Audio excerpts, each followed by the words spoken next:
हम answer structure पे move कर रहे हैं। आंसर स्ट्रक्चर की प्रैक्टिस करते वक्त हम कौन सा पेपर सॉल्व करें बेटा, तो ध्यान दें। पेपर कौन सा है ये? बिल्कुल नया ताजा ताजा फ्रेश लाए हम लोग।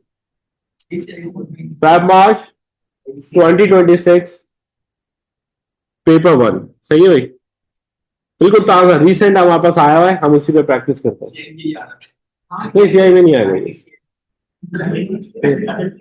अच्छा बेटा, पेपर स्ट्रक्चर सेम है, पेपर स्ट्रक्चर सेम है, टॉपिक सेम है, टाइम ड्यूरेशन सेम है, मार्किंग क्राइटेरिया सेम। और इस पेपर की अभी तो मार्किंग स्कीम नहीं आई, तो अच्छा हम खुद वर्किंग करके अपने पास अपने लिए मार्किंग स्कीम बना लेते हैं। सही है भाई, तो चलिए स्टार्ट करते हैं। सबसे पहले आंसर स्ट्रक्चर। बेटा आपके पास पार्ट ए की बात करते हैं, यानी कि question 1, question 2, question 3, question 4, part A. ज्यादातर डेफिनेशन बेस्ड क्वेश्चन पूछता है। 2 मार्क की डेफिनेशन होगी, तो याद रखिएगा 2 मार्क की डेफिनेशन के लिए हमें दो चीजों पे काम करना है। क्या? एक, हमें सबसे पहले पॉइंट स्टेट करना है। जो भी एग्जामिनर ने हमसे पूछा है डिफाइनिंग वर्ड, जिस चीज की डेफिनेशन पूछी है उसकी हम डेफिनेशन स्टेट करेंगे, इनिशियल डेफिनेशन। एक पॉइंट लिखेंगे जिससे हम अपने कॉन्सेप्ट को डिफाइन कर रहे होंगे जो क्वेश्चन एग्जामिनर ने पूछा है। इसके बाद एक सपोर्टिव पॉइंट ऐड करेंगे। सपोर्टिव पॉइंट हमें सेकंड मार्क अचीव करने में हेल्प आउट करेगा। वेयर सपोर्टिव पॉइंट को हम कैसे स्टैब्लिश करेंगे? With the help of benefit, drawback, methods, type. कुछ भी सुटेबल होगा according to the defining word, हम उसका सपोर्ट गेन करेंगे। तो आपके पास 2 मार्क की डेफिनेशन कंप्लीट हो गई।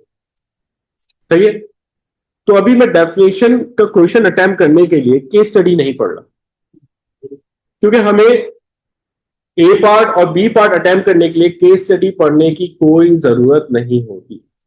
सही है बेटा, तो हम डायरेक्टली अटेम्प्ट कर सकते हैं केस स्टडी को गो थ्रू करे बगैर। तो आंसर हम लोग लिखते हैं डेफिनेशन का। सवाल क्या आ रहा है देखिए, a part define private limited company, यानी कि चैप्टर 4 पे लेके गया एग्जामिनर हमें सवाल करने में।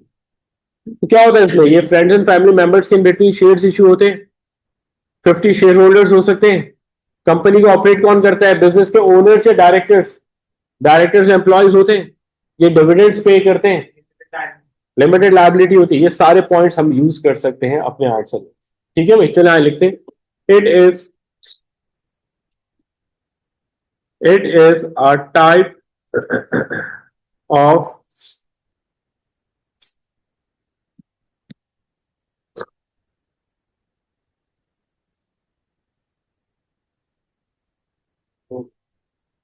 business structure in which businesses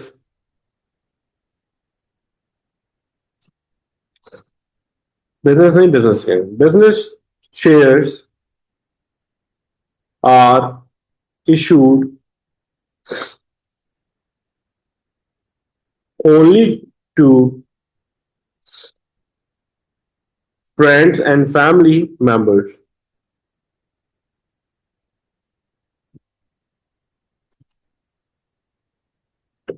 ठीक है भाई, अभी तो हमने क्या लिखा है? एक ऐसा बिजनेस स्ट्रक्चर जिसमें हम क्या कर रहे हैं, जिसमें हम सिर्फ और सिर्फ शेयर्स इशू कर रहे हैं। और शेयर्स किसको बांट रहे हैं भाई? सबको नहीं, सिर्फ फ्रेंड्स एंड फैमिली मेंबर्स को ही हम लोग इशू कर पाओ। तो ये एक इनिशियल डेफिनेशन है जो आपके पास प्राइवेट लिमिटेड कंपनी को डिफाइन करी है। इस डेफिनेशन के ऊपर आपको अभी तक सिर्फ कितने मिलेंगे? एक सिंगल मार्क मिलेगा। सही है, इट मीन दैट अब हमें यहाँ पे क्या करना है? एक सपोर्टिव पॉइंट ऐड करना है। तो हम सपोर्टिव पॉइंट ऐड कर रहे हैं। देखिए कलर चेंज कर रहा हूं ताकि आपको क्लैरिटी रहे कि हम सपोर्टिव पॉइंट पे कहां मूव कर रहे हैं। तो देखिए, these businesses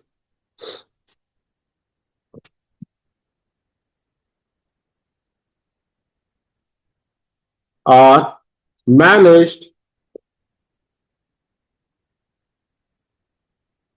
bye directors instead of share holders. जैसे हमने बोला कि भाई ये बिजनेस कौन मैनेज करता है? डायरेक्टर्स मैनेज करते हैं शेयर होल्डर्स के बजाय। तो जैसे ही हमने बात करी ये these businesses are managed by directors instead of shareholders, तो ये आपका एक का है, ये आपका एक सपोर्टिव पॉइंट है जिसकी वजह से आपको नॉलेज का एक और +1 मिलेगा। इस तरह you will get 2 out of 2 on this question. चलिए अब सेकंड क्वेश्चन पे मूव करते हैं, पार्ट बी। पार्ट बी भी डेफिनेशन बेस्ड है, तो हम सेम वे में लिखेंगे, पॉइंट लिखेंगे जिससे हम अपने डिफाइनिंग वर्ड को एक्सप्लेन कर रहे हैं और एक सपोर्टिव पॉइंट ऐड कर देंगे। ठीक है भाई, तो इस तरह हम 2 मार्क की डेफिनेशन लिख लेंगे। तो देखिए सवाल क्या आ रहा है, डिफाइन सस्टेनेबल डेवलपमेंट। तो अभी हमने डिस्कस किया सस्टेनेबल डेवलपमेंट की एक ऐसी अप्रोच जिसमें हम मेक श्योर करते हैं रिक्वायरमेंट्स फुलफिल करें without creating any negative impact in future. तो हम लिखते हैं an approach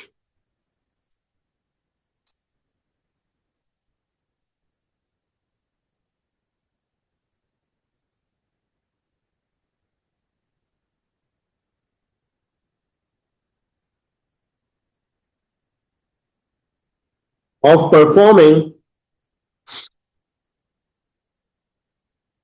operations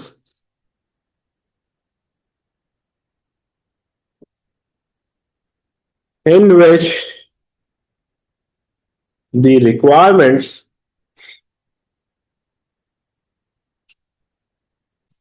of customers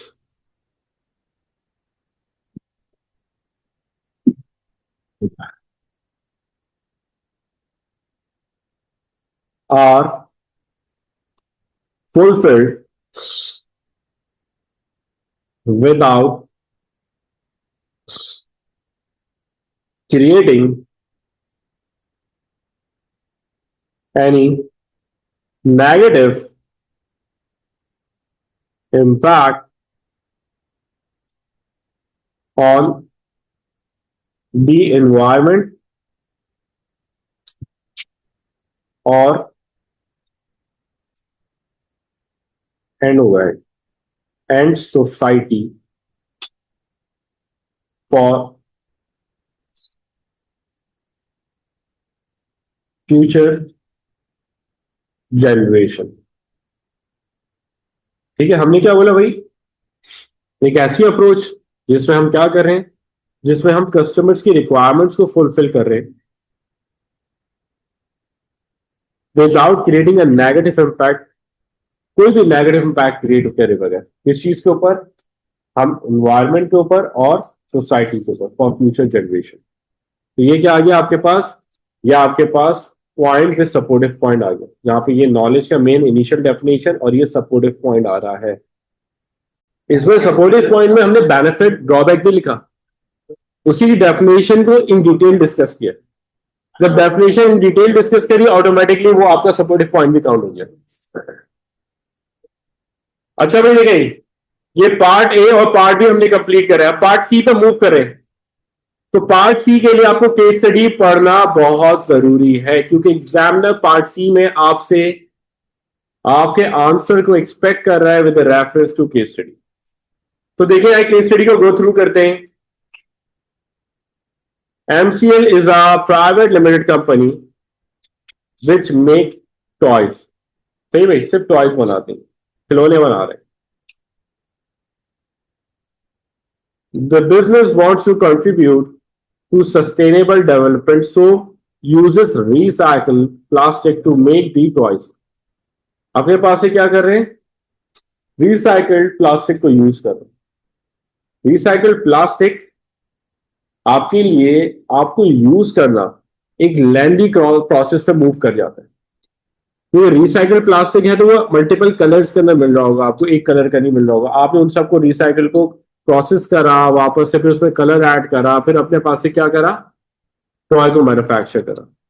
वरना नॉर्मली जो प्लास्टिक यूज करते हैं वो क्या करते हैं, सिंपल स्मॉल सॉलिड फॉर्म में आपके पास रॉ मटेरियल होते हैं, जो कह सकते हैं हम लोग पाउडर फॉर्म में होता है, हार्ड पाउडर थोड़ा सा, वो आपको कलर हुआ हुआ मिलता है।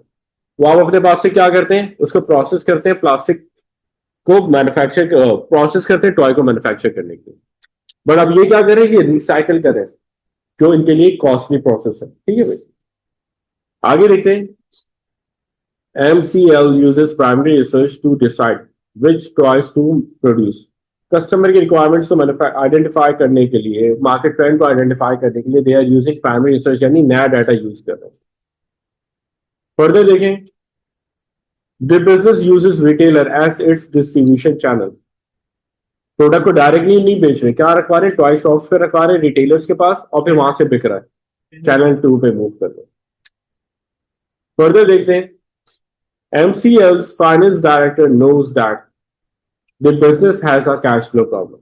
पैसों का मसले है इनके पास, पैसे इनके पास क्या है, कम एग्जिस्ट कर रहे हैं। तो ये पूरी केस स्टडी एग्जिस्ट कर रही है जो हमने अभी डिस्कस की। अब हम मूव करते हैं towards part C. Part C आपसे हमेशा पूछता है with the word of outline, सही है। तो जब भी पार्ट सी पूछेगा तो आप समझ लो examiner is expecting two things from you, knowledge and application. And if you talk about knowledge, knowledge क्या है, पॉइंट स्टेट करना। हमने जैसे ही पॉइंट स्टेट करा वो नॉलेज काउंट होगी। एप्लीकेशन क्या है, पॉइंट की explanation with reference to case की। पॉइंट को हमने समझाया कि वो बेनिफिट कैसे है, वो ड्रॉबैक कैसे है, how that knowledge will be considered as a benefit, drawback, method, type, वो हमने समझाया। और समझाते हुए हमने केस स्टडी से रेफरेंस डेवलप करा, वो आपकी एप्लीकेशन फॉर्म। केस स्टडी से रेफरेंस डेवलप करना मींस केस स्टडी का कोई भी वर्ड आप रीयूज कर लो अपनी आंसर में। सिर्फ 3 वर्ड्स ऐसे हैं जिसको examiner as a reference count नहीं करता। आप यूज कर सकते हो, मना नहीं कर रहा, बट उस पर कोई मार्क अलॉट नहीं करेगा अगर सिर्फ वही वर्ड्स यूज हो। नेम ऑफ बिजनेस, यानी कि सिर्फ हम MCL का नाम यूज करेंगे, वो reference to case study count नहीं होगा। ओनर का नाम यूज करेंगे, वो reference to case study count नहीं होगा।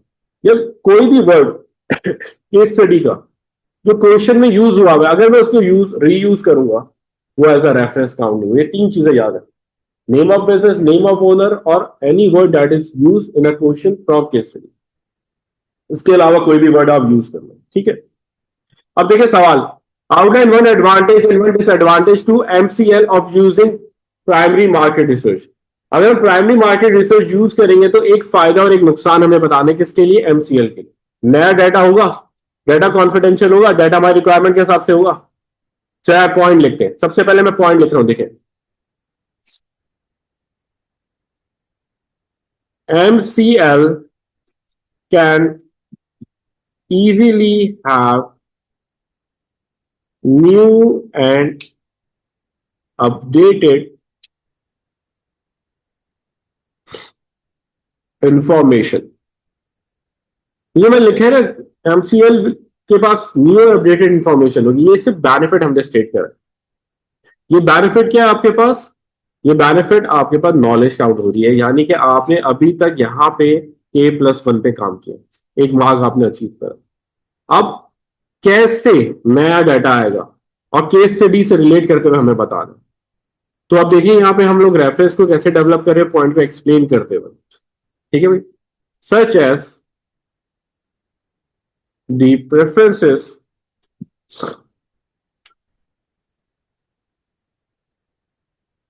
ऑफ कस्टमर्स, ठीक है भाई, बल्कि इग्नोर होते एप्लीकेशन भी आते हैं।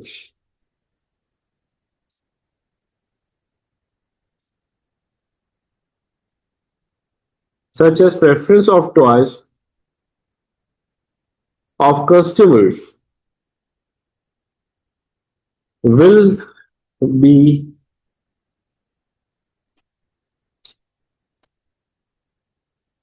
identified by MCL through asking questions directly. तो जब हम लोग डायरेक्टली उनसे सवाल करेंगे, हम उनसे क्वेश्चंस पूछेंगे, तो डाटा कलेक्ट हो रहा है, जिससे हम क्या करेंगे, हम कस्टमर्स की करंट प्रेफरेंसेस को आइडेंटिफाई कर लेंगे। और केस स्टडी से रिलेट करने के लिए हमने केस स्टडी का वर्ड क्या यूज कर लिया, सिंपल, प्रेफरेंस ऑफ टॉयज। तो ये मैंने प्रेफरेंस ऑफ चॉइस की बात कर ली है, reference to case study develop हो गया, केस स्टडी से रिलेट हो रहा है हमारे पास। ये देखें, ये जो ब्लू हाईलाइटेड है ये एक्सप्लेनेशन है हमारे पास, और इस एक्सप्लेनेशन में जो केस स्टडी से रेफरेंस डेवलप करा है सिर्फ ये रहा। यहां पे हमें एप्लीकेशन का प्लस नंबर, इस तरह हमने एप्लीकेशन का मार्क अचीव करा है, 2 आउट ऑफ 2 हमने गेन करे हैं। ठीक है, अब आगे मूव करते हैं हम। अब बोले डिसएडवांटेज भी बताएं। लो एक्यूरेसी ऑफ डाटा हो सकता है, क्योंकि डाटा कलेक्ट करते वक्त बाइस प्रोसेस अप्लाई कर सकते हैं, बाइसनेस हो सकती है। कॉस्टली मेथड है, डाटा कलेक्शन टाइम कंज्यूमिंग है। चला लिखते हैं एमसीएल के लिए अब ड्रॉबैक्स क्या हो सकते हैं, तो लिखें data collection will be time consuming. ये हमारे लिए टाइम कंज्यूमिंग प्रोसेस होगा, इसमें हमारे बिजनेस का टाइम ज्यादा यूटिलाइज होगा। इट मींस दैट नॉलेज का मार्क हमने अचीव कर। अब हमने ये बताना है टाइम कंज्यूमिंग कैसे है, और केस स्टडी से रेफरेंस भी डेवलप करना है। तो हम उसको एक्सप्लेन करते हैं।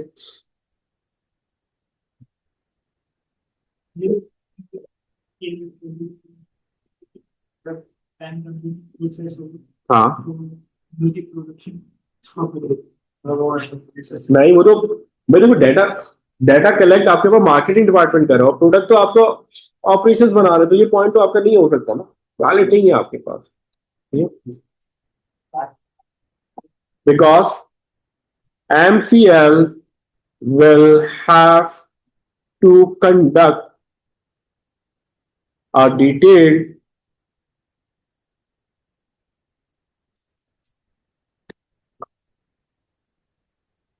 process of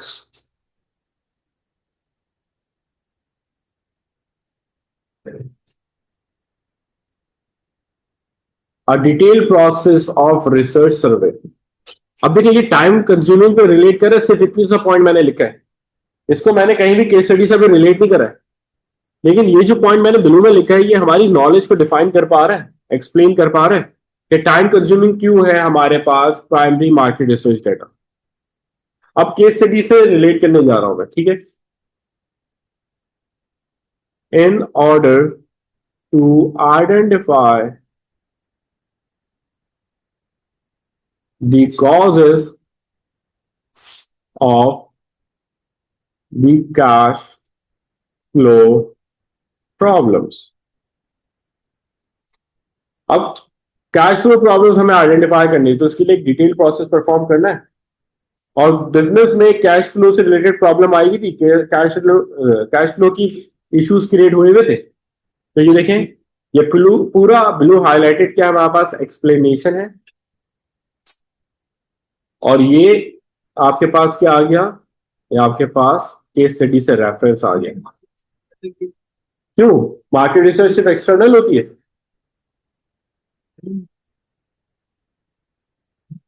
कंपनी के अपने पुराने रिकॉर्ड को आप गो थ्रू करते हो। अभी मैं अपने current ongoing cash flow problem को देख रहा हूं, तो कंपनी के अकाउंट्स को मैं गो थ्रू करूंगा, एक्सटर्नल फैक्टर्स को कंसीडर करूंगा कि पेमेंट्स क्यों डिले हो रही है, पेमेंट्स क्यों टाइम पे नहीं आ रही, दोनों मिक्सर मैच आ गया। नहीं, एक रेफरेंस 2 दफा आप यूज नहीं कर सकते इन सेम क्वेश्चन, यानी कि मैं ट्वाइस की बात सेकंड पॉइंट में अगर करता तो रेपुटेशन आ जाता। डिफरेंट पार्ट्स में कर सकता हूं, देखो डी पार्ट में मैं वापस से ट्वाई की बात कर सकता हूं, इट इज एक्सेप्टेबल। सही है। पार्ट डी देखें, अब पार्ट डी में examiner ask question from candidates by using the word explain. Explain की बात जब भी करेगा तो हमारे पास क्या करेंगे हम लोग, तो अब देखें आपके पास 3 चीजें आपसे एग्जामिनर पूछता है जब भी एक्सप्लेन का वर्ड यूज करेगा, नॉलेज, एप्लीकेशन, एनालिसिस। कलर अलग कर देता हूं ताकि याद रहे आपको। नॉलेज मींस पॉइंट स्टेट करना, एप्लीकेशन मींस पॉइंट को एक्सप्लेन करना और reference to case study develop करना, analysis means impact on business, result on business of your stated knowledge. आपने जो पॉइंट लिखे है उसकी वजह से बिजनेस पे क्या रिजल्ट आएगा, बिजनेस पे क्या इंपैक्ट आएगा। आसान। अब देखिए सवाल, explain two ways MCL could overcome its cash flow problem. जो हम कैश फ्लो के मसले फेस कर रहे हैं, उन कैश फ्लो के मसलों को हम कैसे ओवरकम कर सकते हैं। चैप्टर 23 पे ले गया हमें। कौन कौन से हमने पढ़ी थी heading, ways to overcome cash flow problems, long term loans, cash sales on cash, purchases on credit, selling of non current assets, additional investment from partners और बाय इशूइंग शेयर्स। ये सारे ऑप्शन है जिससे आपके पास कैश इनफ्लो ज्यादा होगा और cash outflow reduce हो जाएगा। तो आपके पास क्या होगा, इवेंचुअली आप अपनी कैश फ्लो प्रॉब्लम्स को रिजॉल्व कर सकते हो, ओवरकम कर सकते हो। तो ये आपके पास क्या आ गए पॉइंट्स आ गए। सही, चले आए लिखते हैं। अब वे वन में सिर्फ हमें पॉइंट स्टेट करना है और एक्सप्लेनेशन हमें उसके बाद करनी होगी। तो देखिए आप, पॉइंट लिख रहा हूं, एमसीएल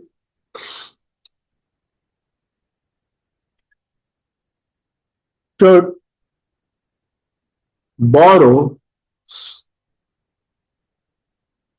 long term finances।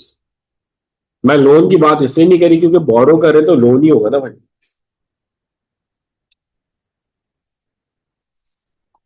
अब मुझे बताना है कि लॉन्ग टर्म लोन से हम कैश फ्लो प्रॉब्लम्स कैसे रिजॉल्व कर सकते हैं, ठीक है, और केस स्टडी से रिलेट भी करना है।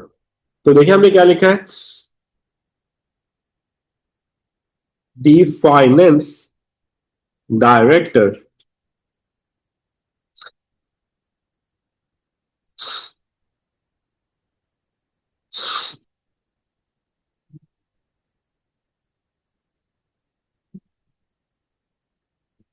will borrow finances from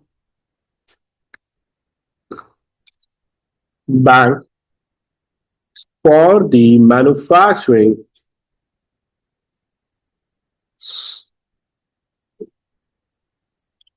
of toys।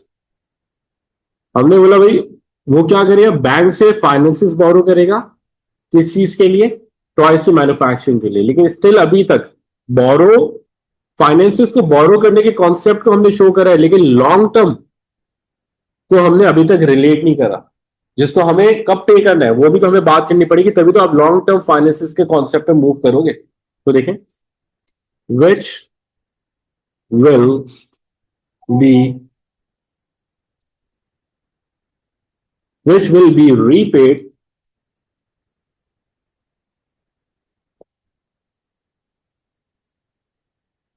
in future years।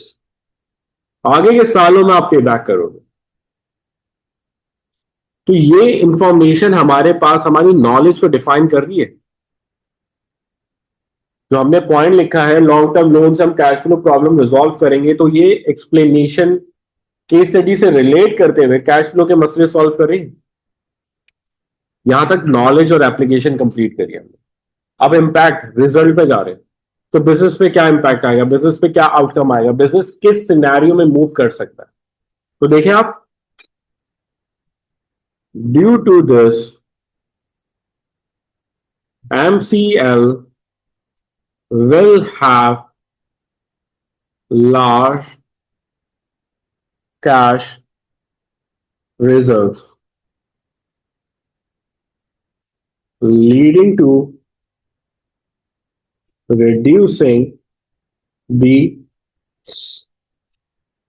opportunity cost। अब देखो हमने क्या लिखा है पॉइंट, जब मैं लॉन्ग टर्म लोन लूंगा तो लॉन्ग टर्म लोन लेने की वजह से हमारे पास कैश रिजर्व, जेब में पैसे ज्यादा होंगे कम होंगे, और जैसे कैश रिजर्व हमारे पास ज्यादा हुए तो उससे बिजनेस पे इंपैक्ट फर्दर क्या आ रहा है, हमारी अपॉर्चुनिटी कॉस्ट हाई होगी लो होगी। जब पैसे ज्यादा होंगे तो मल्टीपल ऑप्शंस को पिक कर सकते हैं, तो इस सिनेरियो में अपनी अपॉर्चुनिटी कॉस्ट को मिनिमाइज कर लेंगे। That will be analysis number 2। तो ये आपके पास जब भी आप इंपैक्ट लिखोगे, दो इंपैक्ट लिखोगे, पहला इंपैक्ट उससे दूसरा इंपैक्ट। पहला इंपैक्ट क्या हुआ, लार्ज कैश रिजर्व। दूसरा इंपैक्ट क्या है हमारे पास अपॉर्चुनिटी कॉस्ट हमने रिड्यूस कर दी। तो देखिए बेटा, हाईलाइट करता जा रहा हूं, ये ग्रीन में जो हमने लिखा है it is our knowledge, we will get +1। इसी तरह हमने ये जो ब्लू में लिखा है इट इज आवर एप्लीकेशन, और हमने इस एप्लीकेशन में केस स्टडी से रिलेट कहां कर रहा है बेटा, ये देखेगा एक फाइनेंस डायरेक्टर की बात करती मैंने, दूसरा मैंने क्या करी, मैन्युफैक्चरिंग ऑफ टॉयज की बात कर दी। ये दोनों पॉइंट्स आपके केस स्टडी से रिलेट कर रहे हैं जहां पे आप एप्लीकेशन +1 पे जाते। इसी तरह ये जो रेड में हमने लिखा है इट इज आवर एनालिसिस, जहां पे एक इंपैक्ट ये ग्रीन में लिखा है, ग्रीन हाईलाइटेड, और दूसरा इंपैक्ट क्या आ रहा है ये ऑरेंज पे। जब हमने दो इंपैक्ट साथ में लिखे तब जाके you will get +1 of analysis.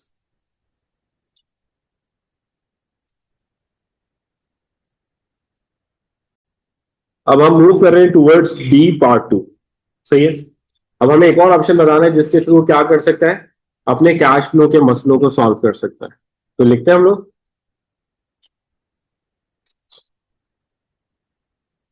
MCL can also issue shares to have more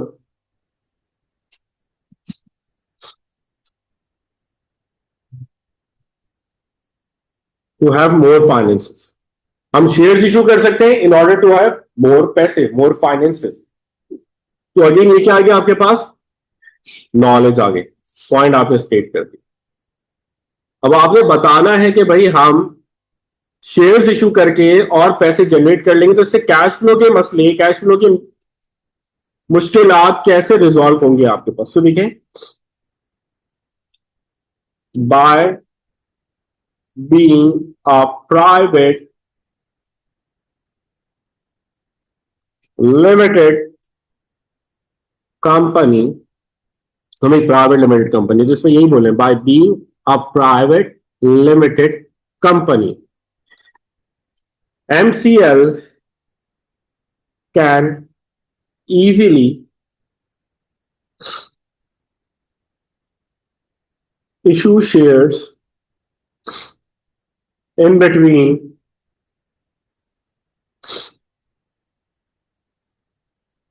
their family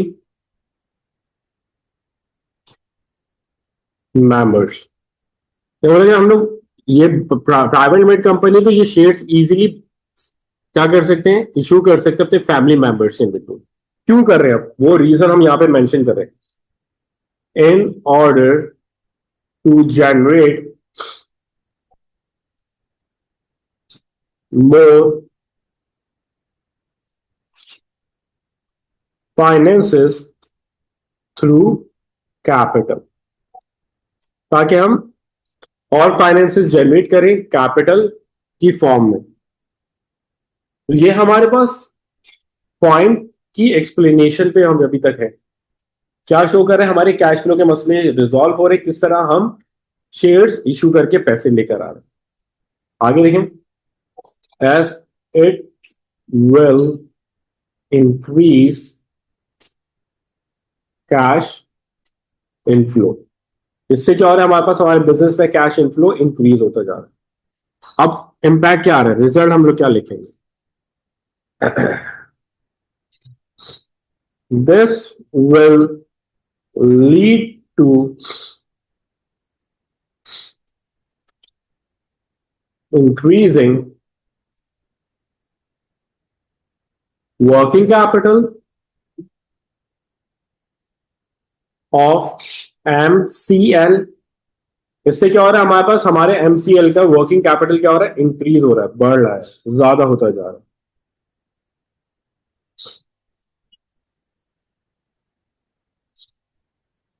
leading to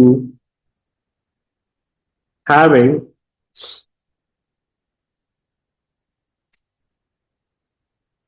uninterrupted operations, जिसकी वजह से क्या होगा, हमारे पास अनइंटरप्टेड ऑपरेशंस में मूव करेंगे, हमारे ऑपरेशंस में कोई किसी भी तरीके की इंटरप्शन नहीं आई। तो देखो आप बेटा, पॉइंट लिखा हुआ है, अब पॉइंट की हम एक्सप्लेनेशन को हाईलाइट करते हैं। ये पूरी एक्सप्लेनेशन ऑफ पॉइंट है जहां पे हमने बताया है कि शेयर्स इशू करके हम कैश प्रॉब्लम कैसे रिजॉल्व करेंगे, और केस स्टडी से रिलेट कहां करा, ओवर हियर, जहां पे we have talked about the private limited company. इसी तरह फिर हमने इम्पैक्ट ऑन अ बिजनेस क्या लिखा, रिजल्ट ऑन अ बिजनेस देखेगा। पहला इम्पैक्ट ये रहा हमारे पास, जिसमें हमने क्या बात करी है कि भाई हमारे पास वर्किंग कैपिटल अवेलेबल होगा, और जैसे ही वर्किंग कैपिटल अवेलेबल होगा तो बिजनेस कहां मूव कर जाएगा, टूवर्ड्स अनइंटरप्टेड ऑपरेशन। यहां पे हमने इन दोनों पॉइंट्स को साथ में बात करा, which is analysis plus one. नहीं दो, आप एक पे जाओगे बाय चांस, अगर आपका गलत हुआ फिर नहीं, दो लिखो आप दो लिखो, आदत डालो, दो लिखो, क्योंकि टाइम हमारे पास, हम नहीं ले सकते यार। आपने एक पॉइंट आपने लिखा गलत हुआ, एनालिसिस गया स्ट्रेट अवे, एक मार्क दिया पर पॉइंट। ये मिस्टेक तो आप कॉमनली करोगे ना एग्जाम में। यहां पे हमने पार्ट डी कंप्लीट करा, सही है। अब हम मूव करते हैं टुवर्ड्स पार्ट ई। अब देखिए पार्ट ई का पैटर्न क्या है। पॉइंट विद एक्सप्लेनेशन, जो भी सवाल पूछा है उसका पॉइंट लिखा, उसका हमने एक्सप्लेन करा, और साथ में बताया impact on a business, analysis हुआ। इसी तरह हमने अदर ऑप्शन बताया, इसके अलावा और क्या कर सकते हो आप, अगर वो आपसे पूछे मोस्ट बेनिफिशियल ऑप्शन है तो। और अगर आपसे एक ही टॉपिक पे बात करने की बात कर रहा है तो आपने वहां पे अदर ऑप्शन के बजाय क्या है बताना है आपने, ड्रॉबैक विद एक्सप्लेनेशन। यानी अदर ऑप्शन विद एक्सप्लेनेशन होगा या ड्रॉबैक विद एक्सप्लेनेशन होगा, दोनों में से कोई एक चीज यूज करोगे अकॉर्डिंग टू द क्वेश्चन। इसी तरह आप क्या बताओगे आप फिर, इंपैक्ट ऑन अ बिजनेस, क्या आपके उस पॉइंट की वजह से बिजनेस पे क्या इंपैक्ट आएगा, और फिर आखिर में कंक्लूजन आएगा। कंक्लूजन में हम क्या करते हैं, जिस पॉइंट को सपोर्ट करें वहां बेनिफिट्स और अदर ऑप्शन के ड्रॉबैक्स, रिजेक्टेड ऑप्शन को।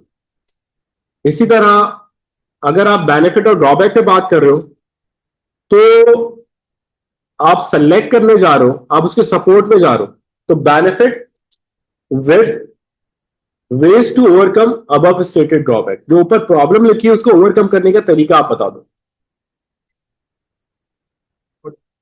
पेपर बनने भी होता है, कंक्लूजन तो सबका सेम रहेगा ना। इसी तरह आपके पास अगर आप अगेंस्ट जा रहे हो तो ड्रॉबैक लिखो, और उसके बजाय ऑल्टरनेट बताओ कि क्या यूज करना चाहिए। ठीक है, तो ये स्ट्रक्चर कुछ इस तरह बना है हमारे पास। देखें आपके पास, आपने कंक्लूजन में अगर आपने बेनिफिट, कलर चेंज कर लेता हूं ताकि मसला ना हो। अगर आपने बेनिफिट और ड्रॉबैक पे बात की है, सही है बेटा, तो उस ऑप्शन की बात कर रहा हूं मैं भी, सही। तो इसका कंक्लूजन क्या होगा, अगर आप सपोर्ट में जा रहे हो, if you are supporting this scenario, तो वहां पे आप एडिशनल बेनिफिट लिखोगे, और एडिशनल बेनिफिट के साथ क्या लिखोगे,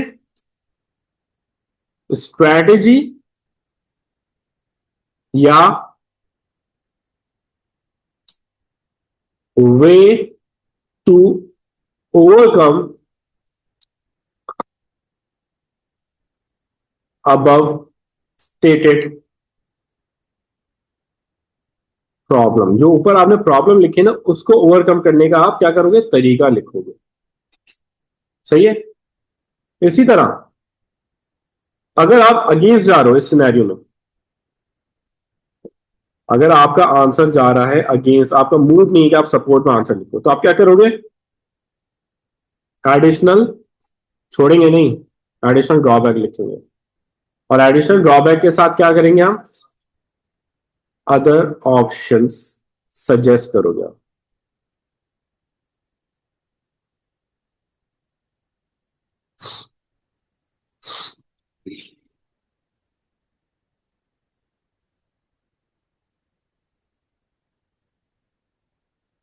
इसी तरह इधर देखिए कंक्लूजन की बात करो।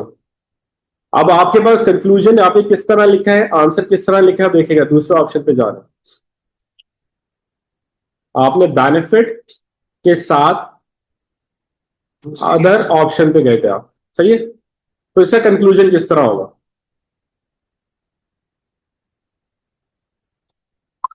एडिशनल बेनिफिट ऑफ सेलेक्टेड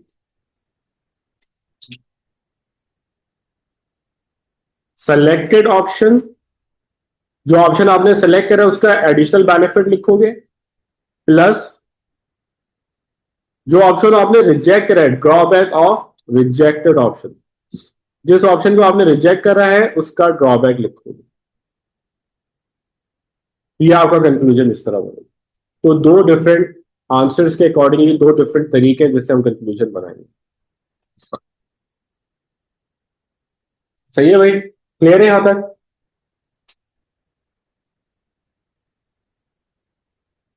अब हम जाते हैं आंसर पे, देखेंगे ई पार्ट।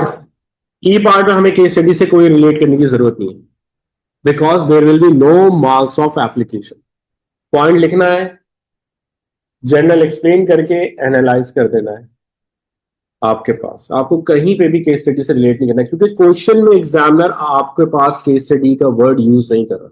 देखो क्वेश्चन में कहीं पे भी केस स्टडी का वर्ड नहीं है, बिजनेस का वर्ड नहीं है। इट मीन दैट एक जनरल क्वेश्चन है, तो हमें जनरल आंसर ही लिखना है। केस स्टडी से रेफरेंस बना लो, कोई मसला नहीं है, नेगेटिव मार्किंग नहीं हुई, बट आपसे वो एक्सपेक्ट नहीं कर रहा, आपसे मांग नहीं रहा, तो क्यों बिला वजह एडिशनल एफर्ट्स अप्लाई कर रहा हो। सही है। तो देखिए अब सवाल क्या है, डू यू थिंक, आप क्या सोचते हो, आखिर में बताओगे। सही है, आपका सोच, आपकी जो भी सोच है वो आखिर में बताना।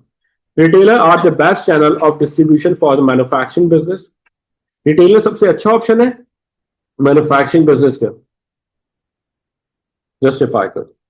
तो हम रिटेलर के फायदे रिटेलर के नुकसान की बात करके कंक्लूजन पे बात कर लेंगे। सही है भाई, रिटेलर को यूज करेंगे फायदा, रिटेलर को यूज करेंगे नुकसान, और कंक्लूजन में चले आएंगे। रिटेलर के सपोर्ट में जा सकते हैं, अगेंस्ट जा सकते हैं, it's up to you.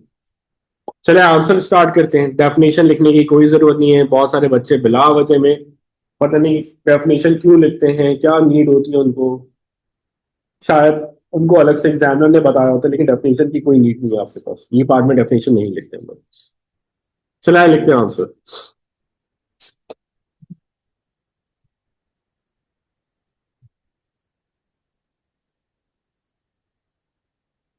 selling product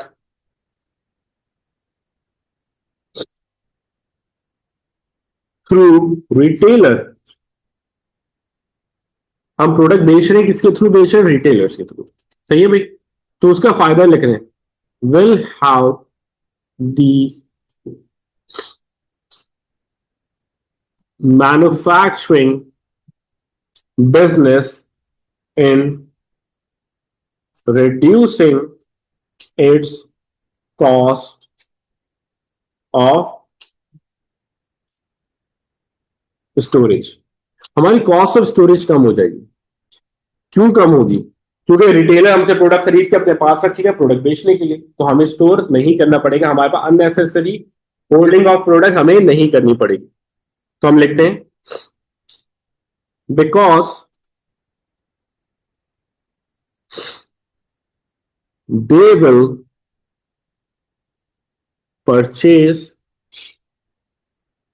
the product in large quantity and store, store नहीं करेंगे हम लोग, लिखते हैं इधर place, and place it in their stores. अपने आउटलेट्स पे, स्टोर्स पे रखेंगे ये लोग, ठीक है। सो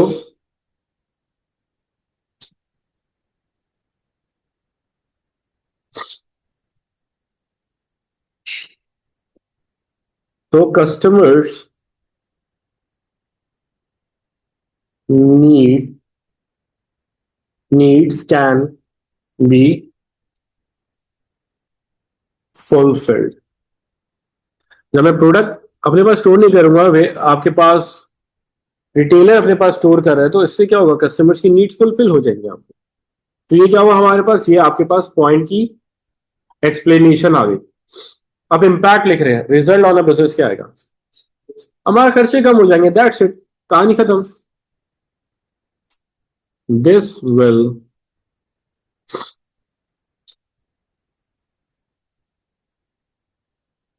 रिड्यूस बिजनेस एक्सपेंसेस।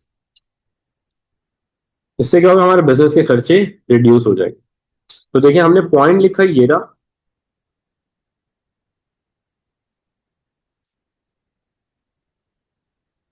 पॉइंट की एक्सप्लेनेशन पूरी हमने यहां पे ये हाईलाइट की है,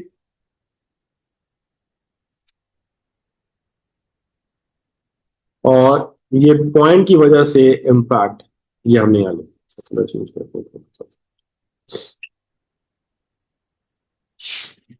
अब इसी तरह रिटेलर के थ्रू हम प्रोडक्ट बेचेंगे, कुछ ना कुछ नुकसान भी आएगा। तो क्या नुकसान होता है, ज्यादा चार्ज करता है प्रॉफिट मार्जिन, या हमारा डायरेक्ट कांटेक्ट नहीं होता कस्टमर के साथ। क्या बोले बोले, इसी तरह डिपेंडेंसी ऑन रिटेलर हमारी इंक्रीज हो जाती है। चले, तो पॉइंट स्टेट करते हैं हम लोग। However,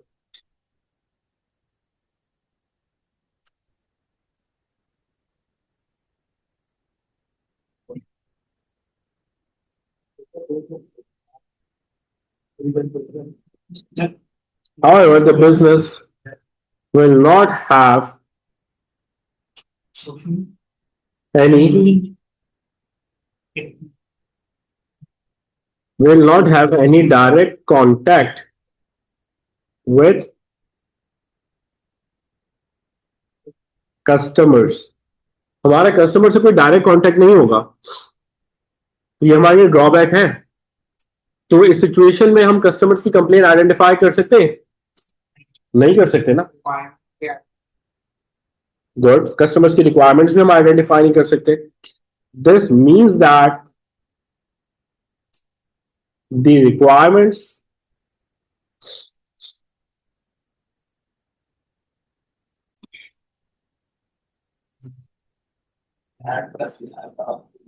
slash complaints cannot be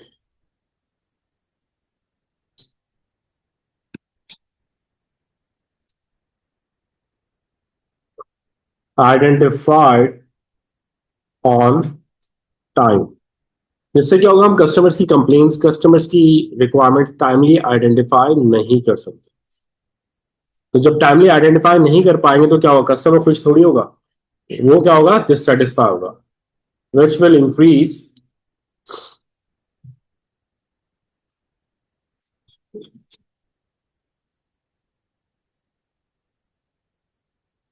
customers dissatisfaction.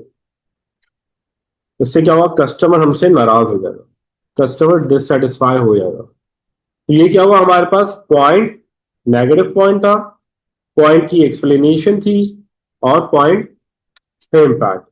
तो देखेंगे ये रहा पॉइंट हमारे पास। इसी तरह हमने इसकी एक्सप्लेनेशन पे मूव करा, इससे इम्पैक्ट ऑन बिजनेस क्या आया, ये आपके पास।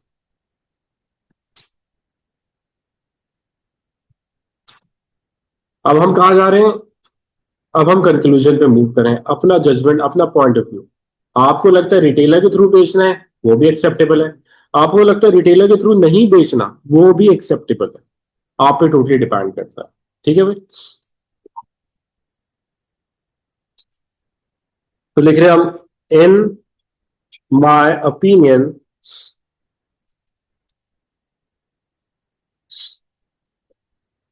retailer, sorry, manufacturing business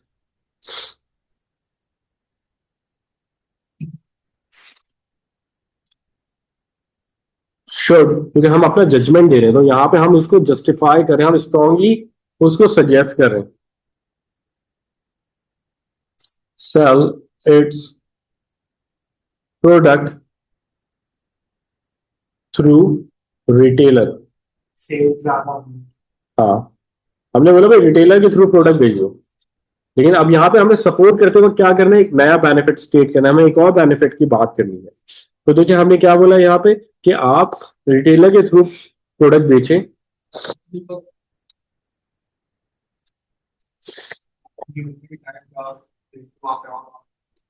तो क्या करें,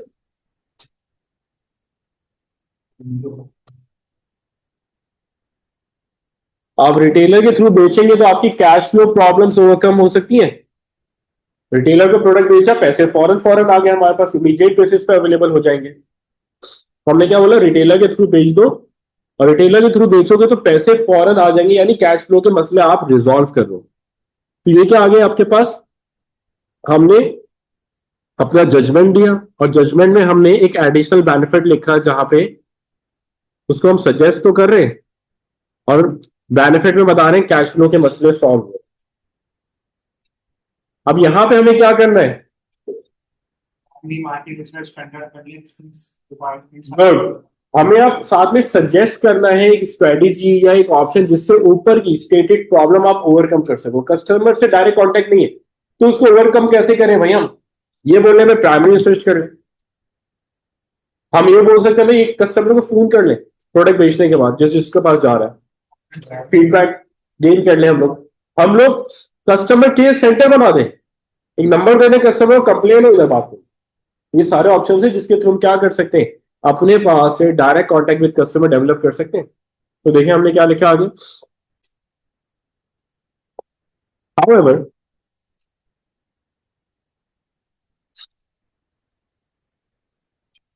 business should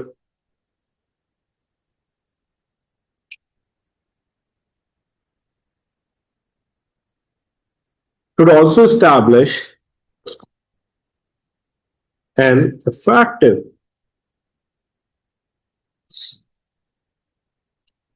customer care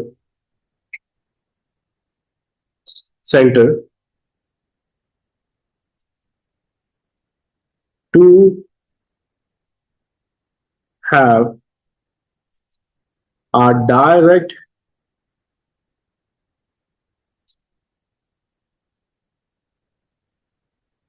contact with the customers।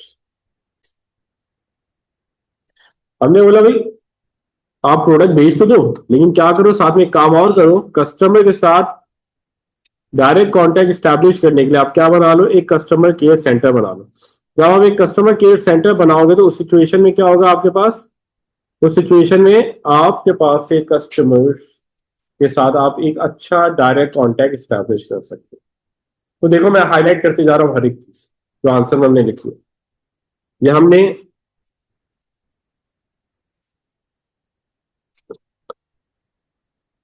हमने लिखा है बेनिफिट, ये पॉइंट की एक्सप्लेनेशन, ये पॉइंट के ऊपर इम्पैक्ट। सुनेगा, बेनिफिट और एक्सप्लेनेशन 1 मार्क, इम्पैक्ट 1 मार्क। फिर इसी तरह हमने क्या करा है, ये ड्रॉबैक लिखा है, ड्रॉबैक की एक्सप्लेनेशन, इन दोनों पे collectively we will get 1 mark, और ये इम्पैक्ट आया है वापस से इन येलो 1 मोर मार्क। चलेगा या एक भी करो, ये हमारे पास क्या आ गया, ये हमारे पास हमारी जजमेंट, हमारा ओपिनियन आ गया जिसपे हमने अपना पॉइंट ऑफ व्यू दिया विद बेनिफिट फॉर जजमेंट या जस्टिफिकेशन। सही है भाई, सर एक्सप्लेनेशन तो रिक्वायर्ड नहीं है। नहीं, एक्सप्लेनेशन इसमें नहीं चाहिए। यहाँ पे 1 मार्क आया, और सक्सेस इंप्लीमेंटेशन के लिए हमने स्ट्रैटेजी बताई, उस स्ट्रैटेजी पे वी विल गेट 1 मार्क। इस तरह आपके पास इसमें 6 आउट ऑफ 6 हमने अचीव करे हैं।